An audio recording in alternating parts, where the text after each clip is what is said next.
So this is the setup as it stands at the moment. You can see the roof tent on top, and we've got a DD 3x3 tarp at the back because we couldn't afford to get an awning. On the actual bonnet, that's just the cover for the front runner roof tent, and I've just got some bungees holding that on, so if it gets really windy it's not going to blow away in the night. It's strapped on to the actual arches there. On the rack we've got quite a lot of these little loops here tied in. They're just M8, the rack's all geared for M8, so you can just slide things in. It just makes it really useful for putting things on. So on the roof we've got a high lift jack, a pretty good spade, and there's a Hannibal canvas waterproof bag that we keep all our bedding in dry bags, as well as the chairs and some poles for the roof tent. We'll start with the inside though, on the front. If we open that, there's not a lot going on in the front. You can see we've got a few items in there, like a hammer, just to smash glass. We've got the light for the auxiliary LED lights at the front of the vehicle. I've got a fire extinguisher just below me down there. This is a steering lock. You can buy these in the UK. It's called a disc lock, although I've reinforced mine with 6mm plate. I did it a while ago because they're actually not that difficult to get off when you learn how they work. And in the middle there we've got a mag light, an LED bulb. We've got a first aid kit, a full first aid kit. I'll go through that in another video, but it's quite comprehensive. And in here we've got high vis and breathalyzer. You only really need breathalyzer for France. That's just Meg's bag. And down the other side she's got all her maps and things that she uses as she does all the navigation, and we've got some spare maps in the actual glove box just there. One thing we did get given was this dog cage, and I converted it into a little cage that bolts onto the drawer system at the back and also clips to the back of the seats, and it just separates you from all the stuff behind you in case you have to do an emergency stop. And there's a bungee there too, just in case you want to strap something there like a jacket or maps or whatever you want to put there. The centre of the vehicle is where we have our personal items. We get a side each. So this is my side. You can see I've got an organiser on the door. Things in there like toiletries, toothbrush, some bits and bobs, my knives down the bottom there for carving and for bushcraft and just for general stuff. And all our clothes are in here, so we've got these organisers that have 3 compartments. And outdoor gear, so you know, we've got waterproofs like gaiters, things for canoeing and wading in rivers so you don't get your feet chopped up. In the middle there we have a dry bag that we put our dirty clothes in, and we have like environmentally friendly clothes wash that we can use. Basically we use the dry bag like a washing machine, so once it's full, put water in it, do some washing, and then strain it all out and hang it up. And there's pegs and a clothesline in there to hang underneath the roof tent at the front. And this here is a communal wash bag with a large towel in, and again things to wash ourselves with, and we just put our new clothes in there, take it with us, put our toiletries in there and just use it as like a communal wash bag. And we've got another cage at the back, and I've just tied that into 2 steel bars in the actual vehicle running from pillar to pillar, and again it separates you from all that weight at the back, so not everything is being forced on this one cage at the front if you have to do an emergency stop. But underneath all of this you can kind of see where the drawers end just there, and the table continues, and it's supported and tied in to the bottom here where the seats used to clip down onto. I've got some stuff behind me there. Got a spare water container. I've got a full recovery kit just in there with shackles and straps. I've got my boots in a boots bag and a very small jerry can or fuel can that really should have been a lot bigger, but we didn't get one before we left, and that was all they had when we got here, so that's that for the time being. That's the leisure battery strapped in onto its own like sort of plinth there, its own shelf, and we've got the split charge there all wired in. The wiring just goes underneath all of this stuff here to the front of the vehicle through the firewall, and that just sits there and it's wired into the back of the vehicle, which I'll show you in a moment. You can see the drawers actually have no back to them, but they do have a block so nothing can slide forward, and I did that mainly for maintenance reasons. And there is a cleaning kit there for the Jeep too, as this is our home now for a while and it's nice to keep it clean. On the opposite side of the battery we have the gas bottle with a 2 metre line, which is the maximum length you want it really, or else you get a bit of a pressure drop, and that just allows the drawer to be fully pulled out without the gas bottle being pulled at all, and it's strapped in and can't move anywhere. We move around to the back of the vehicle, you can see the main living area. We've got a folding table just there, folds in half with some storage space inside it. It did come with 4 small chairs, but we left those behind because they have no backs to them and it can be uncomfortable after a while. Coming around here, moving back onto the electronics that we had a look at, you can see some ports there. We've basically got 2 12-volt cigarette lighter, 4 USB, a battery reader that tells you the voltage, and an on and off switch so it doesn't put a continuous draw on the battery when we don't need it. And there's the Wi-Fi just there charging up. Get about 12 gig a month on that for about £18, which isn't bad. Obviously with uploading videos you kind of need it and it really does help. And there's a fuse box just there too. It can look hard to access because of this, but it's actually lower down than the shelf, so it's pretty easy to use and nothing knocks it. That's the reason I put it there. I didn't want things to interfere with it, and I left this space here with a foam pad at the bottom so we can put things in like the laptop and the iPad and everything, and it can remain uninterfered by everything else. And that's just a battery pack. Over the other side we've got a large fire extinguisher. There is one at the front, I wouldn't just keep one at the back because of accessibility. And we've got some other things knocking around like a bow saw, a sharpening kit, so this is 2 whetstones, some Smurf poo and a strop or Starkey blue. We've got underneath here, I've got my axes. This is just a product I'm sort of prototyping at the moment, and we've got 2 axes in there. But inside the drawers they fold down like that and they come out quite far, and they just get to the end of where the back seats are, and I've put an extension plate on the end that just gives you a little bit more workspace, and it's pretty strong.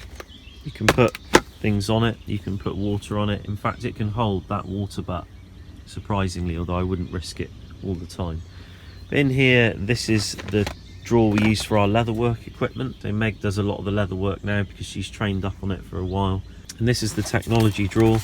We've got the laptop, we've got hookup, we've got all sorts of things. There's a Catalin water filter in the back there, some notebooks, but it's mainly just for all our electronics, our camera gear, and my tripod with my main rig on it goes there, and it just slides up in the back there alongside here.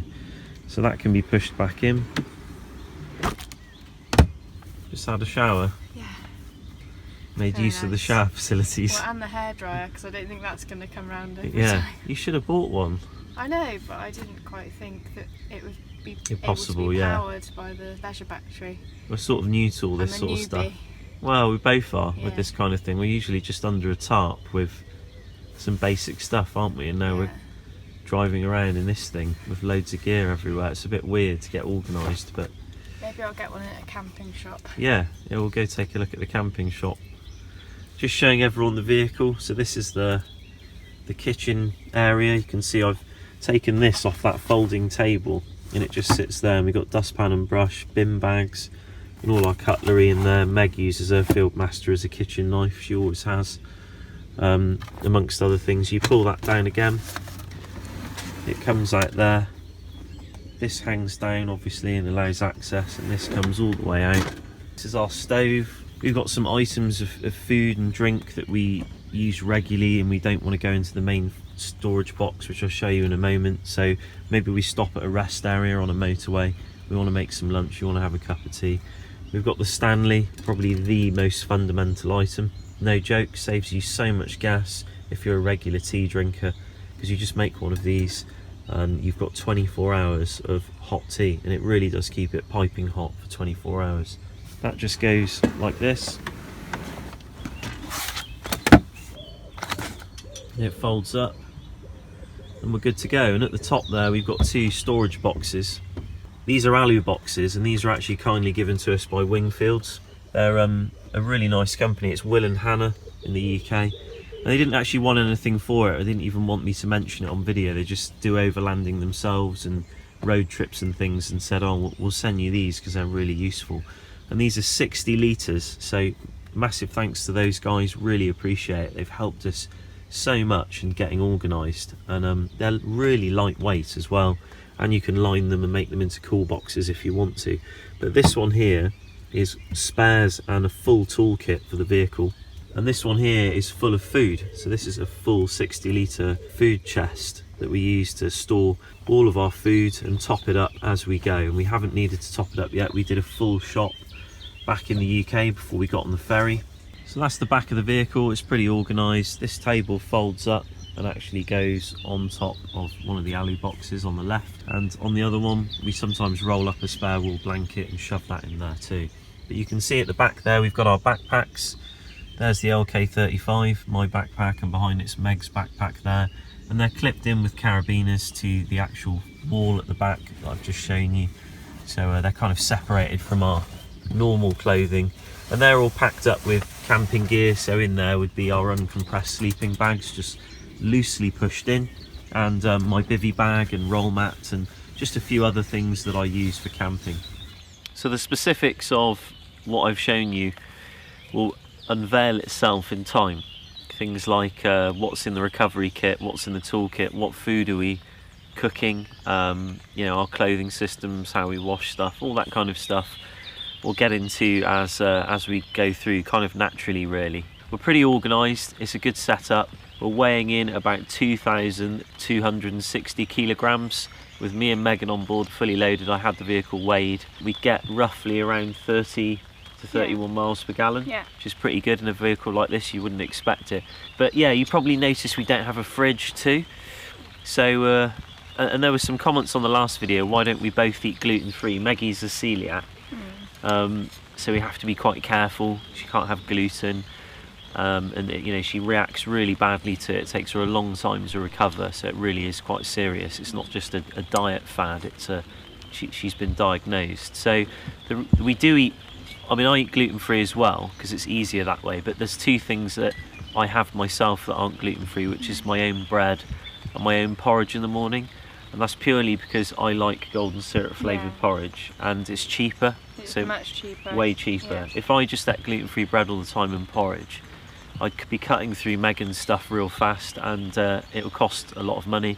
It's like £3 for a loaf of bread sometimes for you, isn't it? Yeah, that's normal. So just for a small loaf as well. Whereas I can pick something up for 50p. So that's kind of why I would eat my own bread and porridge in that case. But we don't have a fridge, and the reason we don't have a fridge is we really don't eat a lot of meat, do we? If anything. Nope. We never really have, unless I went out and did some hunting when we lived back in the UK. So all the foods we eat are very simple foods. They're all beans and grains and rices, and we make our own, well, Megan makes her own sauces out of spices, and that's kind of the way we go. So how have you found the Netherlands? I've really enjoyed the Netherlands. It's been really nice kind of exploring a bit of it, and staying in this campsite, particularly camping De Rose, has been really peaceful. I mean, I think we arrived on the best day possible when everyone had gone home after the holidays. It's just absolutely dead here, so it's like we've got the entire campsite to ourselves. And I think one of my highlights was meeting the locals. What, in the toilets? When they tried to muscle you out of the way using the hairdryer? No, not at the campsite. When we met up with Johan. You need to tell me where she is, Meg. You know how this goes, love. Where is she? I'll get the strop and some shackles. We'll just tow her off in the caravan. Myself. I'll just come back and drag the axe after her. Don't do that. Let me sort it out. I don't like people pushing Meggie around. I get a bit protective, but anyway. So we've got some cleaning up to do. We've loved the Netherlands. Thank you to the locals for making us feel welcome. Yeah, I've loved it here. I've loved seeing the insects. You know, before I was into bushcraft as a child, I was a member of a lot of insect groups, and we used to go out and collect insects and do surveys, and my passion has always been with wildlife, and bushcraft really was just a comfortable way of learning skills to be out and enjoy it, and it's just really nice. So really enjoyed that. I'm looking forward to that a lot more. But we've got a lot of caterpillar droppings to sort out, hence covering our tea. Yeah, that's why, you know, like that or like that, unless you really want the flavouring. But I haven't seen any of those procession caterpillars, the hairy ones. Thank goodness. The ones that you can have bad reactions for, just the oakworm ones that are everywhere. So it looks like it's just them. So we'll get the roof tent cleaned up, we'll get packed away, and then we're going to be on our way over the border into Germany. So hope you enjoyed this video, hope you liked the setup. Thanks for watching, and we'll see you very soon in another episode. Take care. Bye. No, the mic wasn't on. We got to do it all again. You're joking.